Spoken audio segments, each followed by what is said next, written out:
Welcome back muli mga kaibigan sa bagong muling mga balita na ating mapapakinggan at mapapanood dito sa channel ng Bayan, ang Bayang Pinas. Dito, ating matutunghayan ang mga bagay na nangyayari sa ating bansa, partikular na umano sa loob na mismo ng gobyerno at lalong-lalo na dito sa kasalukuyang administrasyon. Ngunit bago ang lahat, kung bago ka pa lamang sa ating channel ay siguraduhin mong ikaw ay mag-subscribe, pindutin ang notification bell at syempre piliin na rin ang all upang lagi kang maging updated sa mga balitang bago, totoo at walang bias. Syempre mga kaibigan at kung mga ating mga solid viewers naman dyan ay maraming salamat naman po sa inyong walang sawang pagsuporta. At huwag din pong kalimutang magpakita ng suporta sa ating channel sa pamamagitan ng pag-like at pag-share sa ating mga videos. At syempre mga kaibigan, kung meron ka naman pong hinaing at opinyon, ang ating comment section ay bukas para sa inyong mga opinyon at mga hinaing at kung ano po ang nais nyong sabihin sa ating mga gobyerno upang mabasa na nito. Heto na nga mga kaibigan, atin nang panoorin at pakinggan ang balitang ito.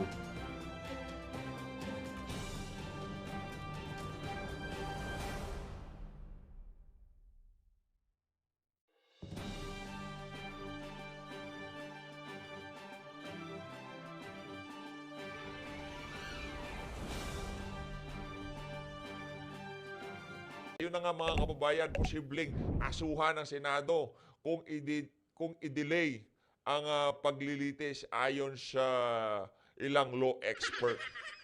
Di ba?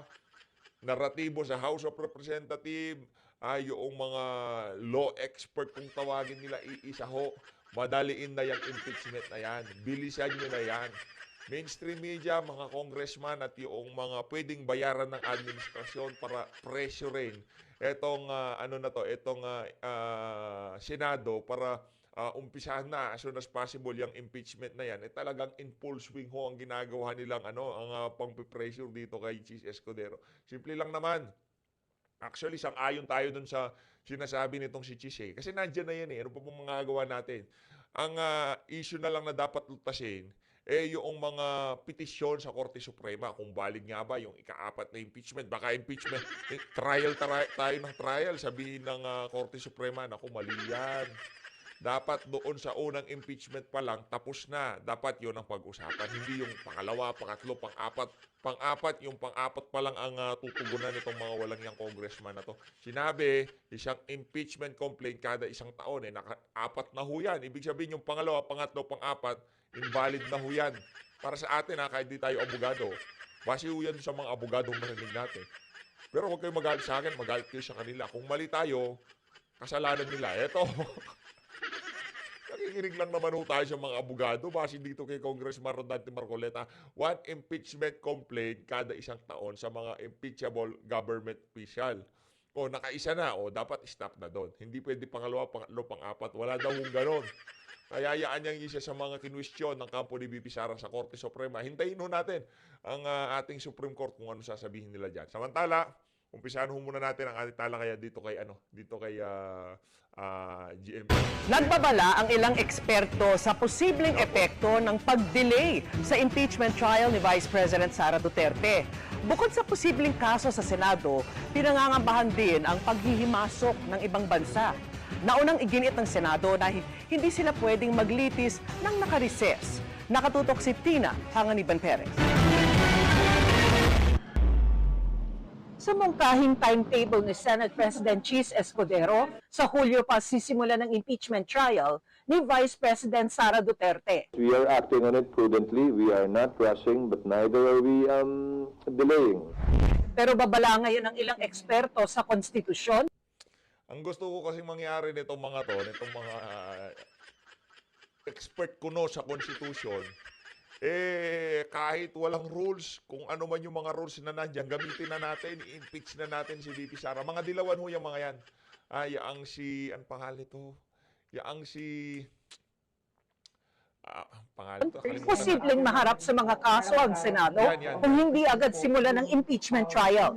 Nakasaad kasi sa konstitusyon na ang impeachment trial shall forthwith proceed o agad-agad mangyari pagkatanggap ng Senado sa Articles of Impeachment. I don't agree, but it should be postponed to July. Anong pangalan nito? Si Monsod, asawa ni Winnie Monsod. They violated or did not follow constitutional. Christian Monsod, kesyo isa daw ho siya sa mga framer ng saligang batas. Eh, wala naman doon kasi naman, hindi naman kasi malinaw doon kahit nakabreak ang session, forthwith pa rin eh. Oh, di ba? Hindi naman nakalagay doon kung meron pa mga petition, eh, dapat patapusin muna. Kung ano man yung mga ano na yan, mga technicalities, mga legalidad, o kung ano pa man, wala ho tayong issue dyan. Kung gusto nilang umpisahan as soon as possible, kasi lahat yan eh, sasambulat lamang sa mukha ng mga walang yung naghabla na yan kay Vice President. Mandate, they're accountable. So someone can file a case against the senator I judges? think so. Simulan nila. Kahit hindi matapos, at least mas sigurado na yung susunod na mga hukom, yung susunod na set of senators will have the duty to continue it. Yun. Isa ho yan mga kababayan sa kinatatakutan nila pagka hindi na umpisahan ngayong 19th Congress, baka isa pa ho yung questionin sa Korte Suprema. Bakit? Inihain sa 19th tapos uumpisahan nyo sa 20th. Ang baka ng ilan, kung madelay pa ang impeachment trial, baka may bansang makialam para mabago ang opinyon ng mga tao. If they can just capture a Grabe naman yung pag-ano na yan, ha? Hindi naman ho namin kailangan yung ibang mga bansa para baguhin ang pananaw ng ating mga kababayan. Wala pa ngang nakikialam eh. 47% ng mga Pilipino hindi sang-ayon diyan sa impeachment na yan. Ang problema ko kasi para sa mga nasa Luzon, eh pagka gusto nila, yun na yun. Hindi nila pinakikinggan yung mga nasa Visayas, Mindanao. Eh ano tayo eh, demokrasya tayo, majority wins. Ngayon kahit na maiingay yung mga nasa Luzon, kung ang majority sa Visayas at Mindanao ayaw nila, hindi po pwede yun. Ngayon, inaayos na ho nila yung naratibo na kung saan nangingialam yung China. Alam ho natin naratibo nila, no? Nangingialam na ho ang China. Yan ang nga ba problema natin dito, no? Diba? Yung naratibo, inaayos na nila. Kung sakaling mabago man ang pananaw ng mga Pilipino dito sa issue na to, nakialam. presidential. Diba? Yun ang gusto nilang mangyari dito. Kaya naman, mas marami ho kasi namumulat at mas maraming nakakaintindi ngayong mga panahon na to kung ano nga ba yung ginagawa nila na yan kay VP. Akala nila dati na kung i-impeach, may kasalanan. Ngayon, naliliwanagan yung ating mga kababayan. Ano nga ba mga kasalanan? Diba? O kung linilitis natin tong si VP dahil sa confidential fund, di ba dapat imbestigahan natin lahat ng tumatanggap niyan? Kung confidential pala yan, di ibig sabihin yung pagwaldas nitong si Marcos Jr. ay confidential din. O ba kailangan din natin siyang imbestigahan pagka nagkataon, di ba? Yun o kasi papasok sa utak ng ating mga kababayan. Kumbaga nagkakaroon sila ng pag-unawa dito sa mga usapin na to. Kaya yan hong kinatatakutan nila. Gusto ko kasi nila, sa napakahabang panahon, bobo mga Pilipino. Hindi nila naiintindihan yung mga nangyayari sa ating bansa. Pero dito sa isa na to, malabo na hong mangyari. That will change foreign policy. Diba? That is going to be a very good investment on them. Kung magpasok sila ng ganong kalaking pera, lalo na using social media and AI, and kaya nilang isway yung public opinion. Paano kayang isway ang public opinion? Kayo naman, sir. Kayo naman, oo. Isisway yung malabo naman ang mangyari yan. Kaya nga may trial eh. Diba? Meron mo tayong trial. Doon sa trial, magkakalatagan ng ebidensya. Natatakot ho ba kayo na hindi ganon kalakas ang ebidensya laban dito kay VP Sara? Kahit anong pagsusway-sway natin, kung yung mga ilalatag na ebidensya sa trial, talagang ligwak itong si VP. Wala ho tayo, nakatinuturo ka na ni VP. Walang yakang kayo, sa edad nyo nga, magpahinga na ho kayo. Tignan nyo naman ho yung pagmumukha nyo, makaputla nyo na. Diba? Pahinga na ho kayo, please. Tigilan nyo na ho yung pagkukupal sa ating bansa. Sara Duterte is known to be, as her father was, close to China. China. Walang yaka, China. Sabi ko na Malayo pa lang basang-basa ko na itong mga walang yang to China. ganun, no? Bakit? Ay, toxic Filipino mentality talaga, oo. Kakayan dahil isa sa mga parusa sa mga nahahatulang guilty ay habang buhay na ban sa pag-upo sa gobyerno, bukod sa pagkakatanggal sa pwesto. Kung may iba pang gustong habulin sa bise, pwedeng idaan yan sa ibang kaso. Pag once na na-convict na po siya sa impeachment, po pwede naman pong kasuhan sa ombudsman. Anak ng toko. Ibig sabihin, walang accountability, gano'n. Talagang ano lang, impeach lang siya para di makatakbo. Ngayon, kung gusto niyo siya kasuhan, sa ombudsman, gusto niyo siya panagutin. Pero wala akong accountability dyan sa ano na yan. Purely political. Para hindi makatakbo si VP Sara. Kita niyo ho yun mga kababayan, umamin na ho itong si Joel Chua na wala naman ho talagang accountability o kung ano mang hinahabol nila dito kay VP Sara dyan sa impeachment na yan. Dahil walang kulong yan, di lang siya makakatakbo sa 2028. Maliwanag pa ho sa sikat ng araw na talagang ang pakay lang ng mga tao na to para lumpuhin itong si VP Sara at di na makatakbo sa 2020. Pero wala mong mangyari yan. Ngayon pa nga lang, di pa nag-uumpisa. Kabado na kayo eh. Diba? Bukod sa bise, may ibang politiko rin umano ang makikinabang sa delayed trial. Yung impeachment will also be a good opportunity for some people to become presidentiable. Diba? Sisikat sila. And maybe some of them want that to happen closer to the 2028 election. Sir, pahinga ka na. Last mo na yan ha. Last mo ng... Ano yan? Last mo ng TV appearance. Wag na ko kayo magpa-interview. Di ko namin maintindihan kung saan nyo hinuhugot yung mga ano nyo na yan. Yan ba yung mga law expert na kung tawag? Anak ng tokwa. Law expert? Rather than now.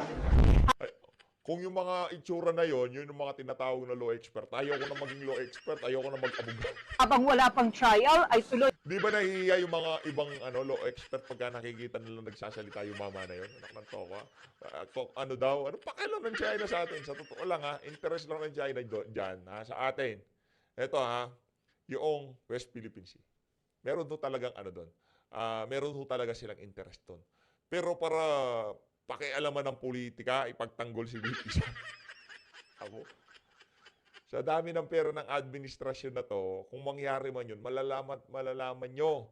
Ang problema nga dito dito sa administrasyon na to, bago nyo punahin ang posibleng mangyari dyan sa impeachment na yan, tignan nyo na lang yung mga nag-heart react dyan sa mga post ni Marcos Jr. Puro trolls. Yung talagang literal na gusto nilang i-shape ang public opinion. No? Talagang ang daming heart nito. Mahal na mahal siya ng tao. Pero ang problema, yung mga ordinaryong Pilipino, linalabanan yung mga trolls ng tama. tuloy ang paghahanda ng House Prosecution Panel. Tutulungan sila ng binuong impeachment secretariat ng Kamara. Para sa GMA Integrated News. Ayun na nga mga kababayan, dito sa bahagi ng video natin na to, rektaho muna tayo. Ito. Yan ho ikuha noong naispatan na merong black eye itong si Lisa. Ayun, para sa mga nagtatanong, PH, bakit yung si Coco Pimentel apurang-apuro sa impeachment? Bakit silang dalaw ni Lisa? Yun ho kasi mga kamag-anak nitong dalawang individual na to, dalawang politiko na to, si Risa Hontiveros at nitong si Coco Pimentel, meron hong nakuhang pwesto ang kanilang mga kamag-anak sa pamahalaan sa administrasyon ni Marcos Jr. Ngayon, alam nyo na kung bakit sila yung pinaka-kumbaga vocal dyan sa ano na yan, dyan sa impeachment. Tipong yung mga counterpart nila sa House of Representatives, parang nag-uusap-usap sila Yung narrative nila, bilisan natin, umpisahan natin. Para kahit pa paano yung mga iniisip nilang maging problema, paano yun? Mag-o-oath itong mga bago, iuumpisahan itong mga luma, tatapusin. Paano yun? Dalawang beses tayo magpapasukat ng robe, ganun ba yun? Yung mga outgoing tapos yung mga incoming, paano yun? Yung pinagamitan nitong si Lito Lapid, gagamitin niya ng mga padating, ganun ho ba yun? Marami ko talagang katanungan. Doon pa nga lang tayo sa room, di tayo nagkakasundo Paano naman ho kayo doon sa ibang mga technicalities, yung one impeachment complaint kada taon. Anong ginawa nitong mga tao na to? Diba? Ito mga kababayan, rekta ho tayo dito. Matindi ho ito mga kababayan. No? Matindi ho ito. Game! Attorney, nag-file ng complaint kanina sa Manila Prosecutor's Office ng COMELEC allegedly because of your post on social media, January 24. Nag-demo daw kayo how to hack the ACMs of COMELEC. Anong reaction po ninyo? Well, ang kaso nila sa akin was about that video. In that video, ang pinag-usapan ko ay yung vulnerability ng mga ACM ng COMELEC. Ang point ko was, kapag connected sa internet yung voting machine before mag-print ng election return, pwedeng dayain yung resulta ng election. Paano? Kasi ganito gumagana ang ating voting machines, parang basketball. Habang bumoboto, may running score. Pero yung running score natin na yun, walang may alam. Malalaman mo lang siya kapag nag-print ng election returns, tapos isi-send ng makina yung resulta doon sa server ng COMELEC. Ngayon, ang problema is kapag yung source code ng makina ay corrupted, merong malicious na code. Kapag connected sa internet yung makina at yung malicious code na yun ay connected sa isang hacker, pwedeng i-access ng hacker yung makina mismo at baguhin yung running score and therefore babaguhin niya yung resulta ng eleksyon. Naku po, yan na nga ba sinasabi natin? Yan ba yung tinutukoy nitong si Congressman Rodante Marcoleta? Lutong suka. Gawang suka. Ang 2025 senatorial election, dandil na talaga. Ito, ganito lang naman ho yan mga kababayan eh. Imbis na dapat ho sana pasalamatan ng COMELEC, etong si attorney, ang ginawa ho nila, kinasuhan ho nila, cyber libel. Mali ho ata yung naging tugon na yon ng COMELEC dito sa mga isiniwalat na to ni attorney. Dapat kung merong vulnerability, ang sistema, yung mga nakakasilip. Sa Amerika ho kasi ganyan sa ibang bansa, talagang mag-hire pa sila ng mga hacker para subukang hanapan ng butas yung mga sistema nila. Pero sa atin, meron na nagpresenta, kumbaga nasilipan na ng butas, ayun, kakasuhan ka ng cyber libel. Kaya para doon sa mga makakakita ng problema dito sa 2025 election, yung mga gagamitin nating vote counting machine, mag-isip-isip ho kayo kung magsasalita kayo sa social media, baka makasuhan din ho kayo ng cyber libel. Ako, competent ako magsalita ng ganitong bagay dahil isa akong certified public accountant, maliban sa isang abogado. Nagtrabaho dati ako bilang IT auditor sa Deloitte Philippines, ang #1 na auditor sa buong mundo, Deloitte.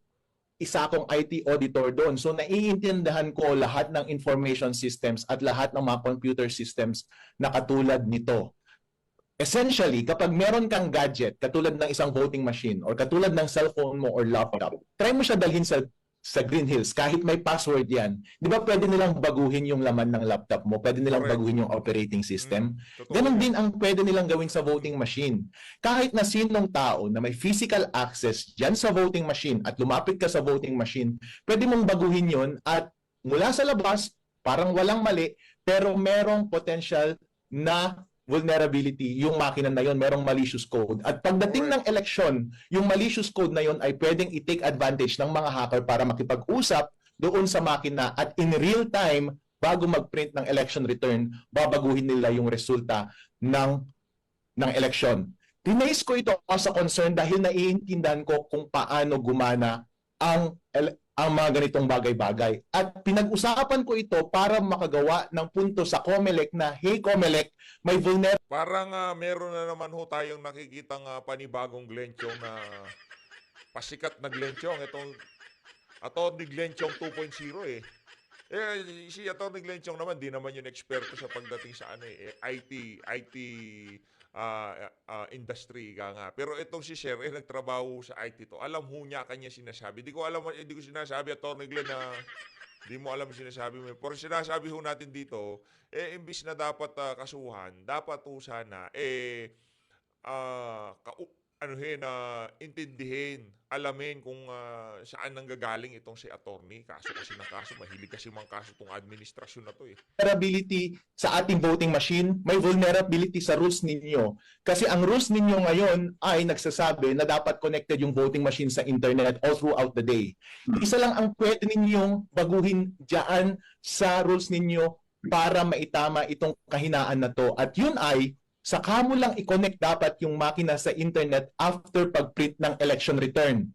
Para yung print ng election return, yun ay tama na running score at yun din yung isa-send sa server. Napakadali lang, napakasimple. Ginawa ko siya para itama ng COMELEC yung kahinaan ng kanilang sistema. Bakit ayaw nilang, actually tumutulong ako sa Comelec, so bakit sila napikon doon sa video ko na yun? Siguro meron silang tinatago. So ang sinasabi niyo ba dun sa video ay ang proseso mismo, how to hack the ACM and the system of Comelec? Dinemonstrate ko yung vulnerability, and the way you demonstrate a vulnerability is bilang technical na person, magaling kasi ako mag-code. Marunong ako mag-code, nag-code ako ng apps at saka mga softwares din. Pinakita ko sa kanila na paano talaga siya gagawin in person. Line by line, code by code, paano siya gagawin sa machine. In principle, wala akong access sa source code, wala akong access sa makina. Hindi ko alam yung ginagamit nilang code, hindi ko alam yung firmware ng makina. Pero ang dinemonstrate ko is yung principle ng vulnerabilities ng computer systems, which is pare-pareho lang sa lahat ng computer systems. Pinakita ko lang na essentially, kapag may access ka sa makina, pwede mong bagiin yung source code. Kahit pina-audit mo pa yan sa independent auditor, yung source code na yun. Pero pagkatalikod ng auditor, secure ba yung makina mula sa physical access? Pagkatalikod ng auditor, kapag may physical access yung tao, pwede niyang lapitan yung makina, meron siyang specialized na connection sa makina, pwede niyang baguhin yung source code anytime between that audit and on election day. Yun lang ang sinasabi ko na vulnerability. Kung mangyari yun, ibig sabihin corrupted yung source code. Wala kang magagawa doon. Mahirap kontrolin yun. Kaya sinabi ko na ang pwede mong gawin dyan para maiwasan mo yung ganong kahinaan is patayin mo na lang yung internet bago mag-print ng election return para kahit may vulnerability yung code, hindi makakausap ng potential hacker yung election machine at hindi niya mababago yung score. Pero ang sabi ng Comelec, una, yung machine is standalone machine and magtatransmit lang siya ng data after ng closure ng polling precinct at 7 p.m.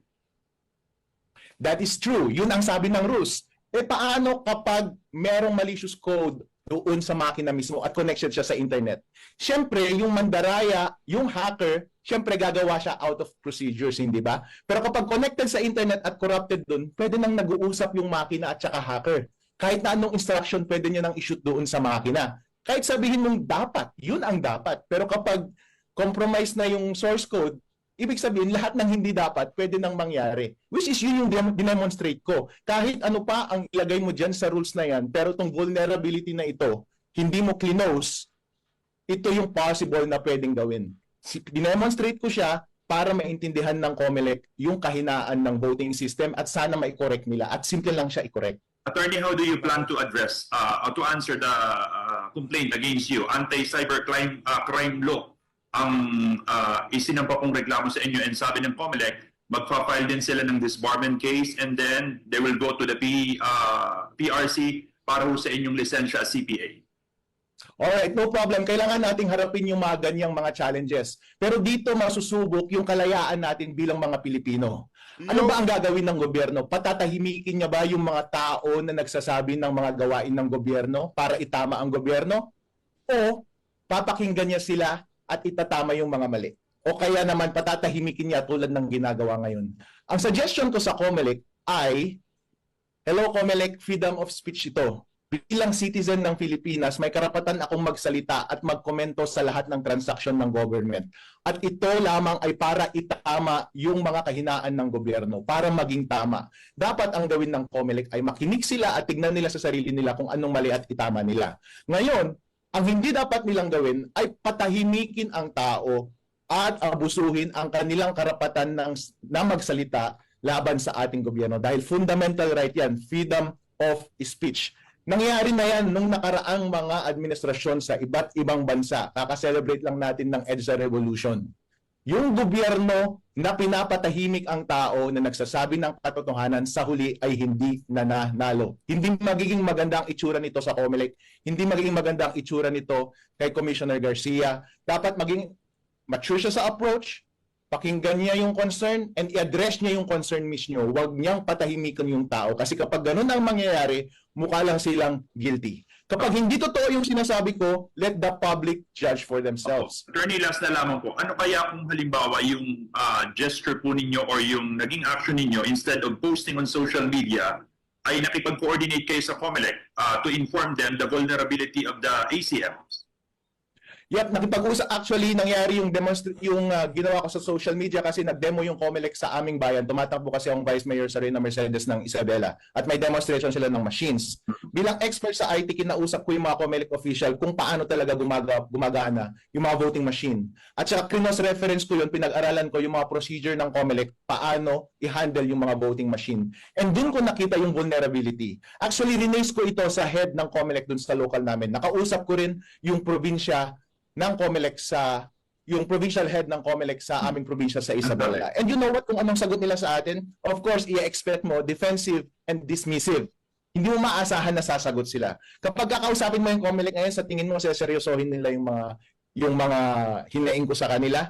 So, ang tanging paraan lamang para mapakinggan ang mga bagay-bagay na magpapatama sa ating gobyerno ay ang karapatan nating magsalita sa harap ng publiko para ang taong bayan ay mabigyan ng impormasyon at sana yung gobyerno natin magkaroon ng konsensya. Yun, itong si Atty. Palakpakan ho natin. Napakaganda ng mga niya, yung mga isiniwalat niya. Dapat imbis na batikusin, kasuhan o kung ano pa man ang gustong gawin dito kay attorney, dapat sana pakinggan ho siya. Palakpakan ho natin itong si attorney. Hindi ho ito Duterte supporter kaso meron nung punto sinasabi niya. Ano ba naman para tingnan nyo kung meron talagang butas siya ang mga gagamitin nating sistema sa 2025 midterm election. Ngayon naman ho, ito pinakahihintay ng mga kababayan natin. Matindi-tindi ho ito.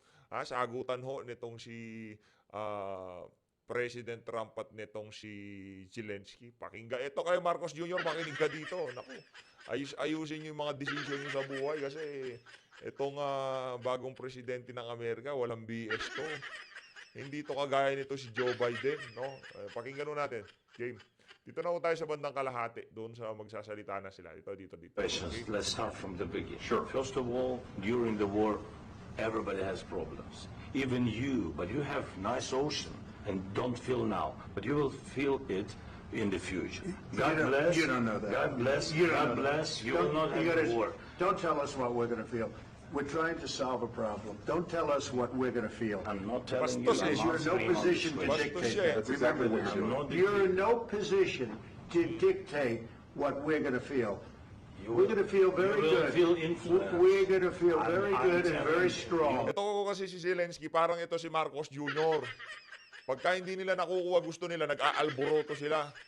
Kaya itong ginagawa na to ni Donald Trump dito kay Zelensky, di malayong pagka nagtuloy-tuloy ang ginagawa ng administrasyon diyan sa pagpapatindi ng tensyon diyan sa West Philippine Sea.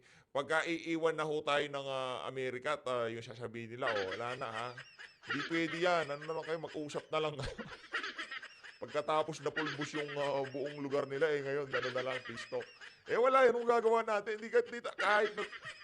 Kahit tulungan namin kayo, tulungan kayo ng ibang mga bansa, hindi.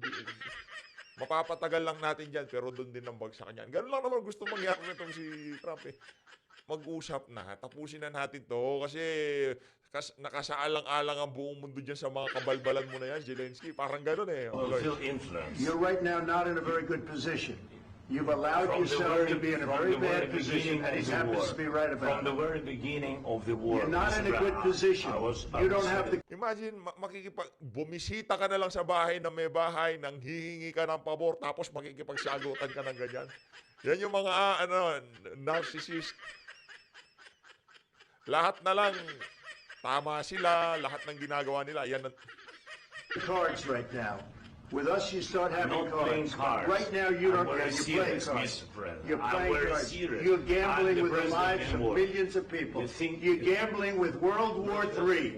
You're gambling with World War III. And what you're doing is very disrespectful to the country, this country. That's back to you. Far more than a lot of people said they should have. Nagsasalita si Trump Nagsasalita si Trump. Ang gagawin mo lang manahimik, papakinggan mo sasabihin niya. Makiusap ka ng maayos. Kailangan ko pa ng bilyong dolyar para labanan itong bansa na to. Mantakin mo ikaw na nakikiusap, ikaw pa nakikipagtalo. Akala mo mawiwin mo ang tawag dito, ang opinion ng international community dyan sa ginawang pakikipagtalo na yan kay Donald Trump. At ang matindi ko dito, kinampanya ho nitong tama na to si Joe Biden. Nung nanalo itong si President Trump, ano ka ngayon? Diba? Yan ang problema dyan. Kaya yung mga yung mga sumusuporta kay Marcos Jr., yung mga nangangampanya, tawag dito, nagtatanggol. Alam nyo nang mali yung mga kabalbala na ginagawa niya. Mali talaga yung mga desisyong ginagawa niya sa ating bansa. Pero still, pinagtatanggal nyo pa rin. Hintayin nyo lang manalo si VP Sara. Ganitong senaryo ang makikita natin dyan. Thank you once. This entire meeting. No, in this entire meeting, you said thank you. You went to Pennsylvania and campaigned for the opposition in October. Offer some words of appreciation for the United States of America and the president who's trying to save your country. Please, you think that if you will speak very loudly about the war, you He's can... not speaking loudly. He's not speaking loudly. Your country's in big trouble. Can I Wait a answer? minute. No. Can You've I done a lot answer? of talking. Your country is in big... Sumobra ka na sa daldal, manahimik ka muna. Ako muna magsasalita, kanina ka pa. Ang hina lang ng boses niya, hindi naman sumisigaw eh. Oh, pwede ako, hindi. Huwag ka, kanina ka pa dumadakdak, ako muna. Big trouble. I know. You're not winning. You're not winning this. You have a damn good chance of coming out okay because of Mr. us. President, we are staying in our country, staying strong from the very beginning of the war. We've been alone, and we are thankful. I said thanks You haven't in been this alone. cabinet, You and haven't not been only alone. in this We cabinet. gave you, through I this said stupid thank- president, $350 billion. You voted We gave for you your military equipment. $300 billion ang binigay ng Amerika. Naku, yung pondo na yun, baka kaya ng solusyonan yung kahirapan sa buong mundo, no? $300 billion dollars ang binigay na. $billion. Para saan? Para sa bahay ng mga official sa Ukraine, kagaya nitong si Zelensky. Balitaw natin, lumubog kayamanan nitong mga nitong mga official sa yung mga general, yung mga high-ranking military officer, yung mga nakapaligid dito kay binubulsa lang daw. Tapos yung mga equipment, ibinibenta sa black market. Kaya pala talagang di mananalo. And you men are brave, but they had to use our military. If you didn't have our military equipment, pagka tinulak na ho kayo ng gano'n, may iba na yun. Manahimik ka nga kanina ka, visit ka kanina ka pa if you didn't have our military equipment, this war would have been over in 2 weeks. In 3 days, I heard it from Putin. In 3 days. This is something Maybe new. less. In 2 weeks, of course, yes. It's going to be a very hard thing to do business like this. I tell you. Just say thank you. I said a lot of times to American people. Accept that there are disagreements, and let's go litigate those disagreements rather than trying to fight it out in the American media when you're wrong. We know that you're wrong. But you see, I think it's good for the American people to see what's going on. Hindi lang ho yung mga Amerikano ang magbebenepisyo diyan sa na yan. Diyan sa nangyaring pag-uusap nitong si Zelensky at nitong si President Donald Trump diyan sa media na yan. Nakita ho nila kung ano nga bang mga kabalbal na nangyayari diyan sa ginawang pagkonsinte ni Joe Biden dito kay Zelensky. 300 bilyong dolyar ang binuhos nila diyan sa gulo na yan. Para saan? Para saan? Pero kung kaya naman palang idaan sa diplomasya at pag-uusap, saan ho sila punta? Ayan, napakatinding halimbawa ho niyan para sa mga talagang nag-uurat dyan sa issue ng China. Yung tipong gusto nila talagang pukpukan na. Yung gera na, yung digmaan na talaga yung mangyari dyan, di ba? Yung sugurin na natin sila.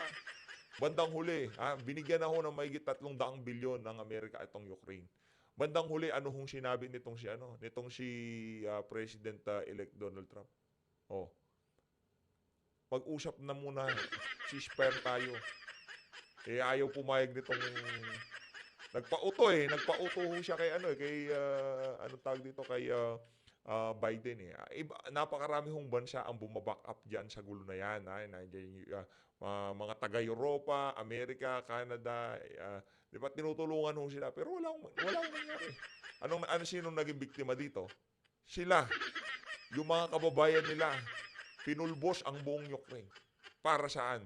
para doon sa interes ng nagdang administrasyon sa Amerika. Mag-isip-isip po tayo mga Pilipino. Kung meron ho kayong nakikitang propaganda sa social media, wag ho kayong basta-basta maniwala. Gusto nyo, bandang huli, sasabihin sa atin ng bansang Amerika na inaasahan natin na magtatanggol sa atin. Ganito sasabihin nila, ceasefire, usap muna kayo. Pag-usapan na lang natin to. Sa tingin nyo, magpapayag po ba kaya ang mga Pilipino noon kung sakaling nangyari yun? Tipong